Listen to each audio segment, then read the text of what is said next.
Hello! Bienvenue dans Débloque ta voix, la série où on décode les blocages mentaux qui t'empêchent de chanter avec liberté et surtout avec plaisir. Aujourd'hui, lors de ce deuxième épisode, on va parler d'un ennemi très sournois, soit le perfectionnisme. Alors, je sais que c'est présent dans la vie de plusieurs personnes, dont la mienne. Donc, c'est un sujet qui me touche vraiment.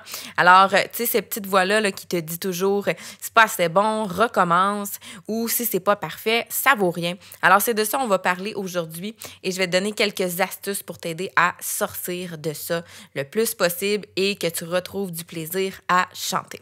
Donc, le perfectionniste, c'est quoi?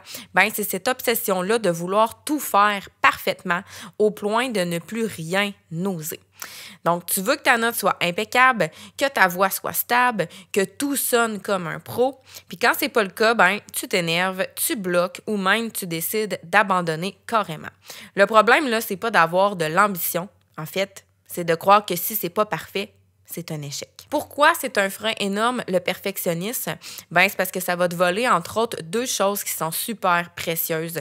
Donc, le plaisir de chanter, parce que tu es toujours en mode autocritique all the time. Le droit de te tromper. Alors que se tromper, ben on le sait, c'est essentiel pour apprendre. C'est un peu comme quand on sort de notre zone de confort, en fait.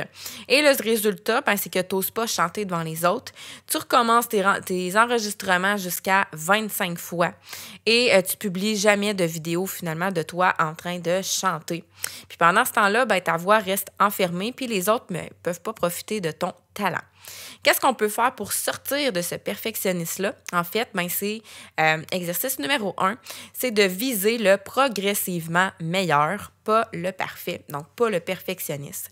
Donne-toi la permission d'apprendre, surtout de te planter et de te reprendre par la suite parce que chaque essai imparfait là, ben, va t'emmener plus loin. Exercice 2, en fait, c'est de réécrire tes phrases intérieures. Donc, ce que je veux dire par là, c'est que si tu as tendance à te dire « ben je suis nul, je suis pas bon », ben passe plutôt à « j'ai appris quelque chose et je continue ». Donc, vraiment de changer ton mindset, changer ta façon de te parler à toi-même, en fait. C'est un entraînement mental autant que vocal, je le dis souvent, ça c'est super important.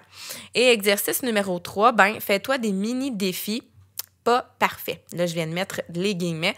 Donc, exemple, tu peux publier une vidéo de toi sur les réseaux, sur YouTube, peu importe, sans montage. Tu peux aussi te filmer en une seule prise.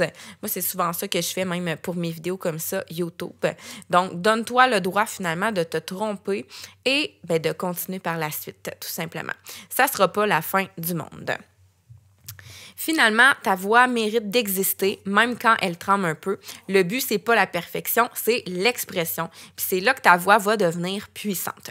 Donc, j'aimerais que tu me dises en commentaire qu'est-ce que tu n'oses pas faire à cause du perfectionnisme. Et si tu veux continuer à débloquer ta voix avec moi, pense à t'abonner à ma chaîne YouTube et à activer la petite cloche pour ne rien manquer.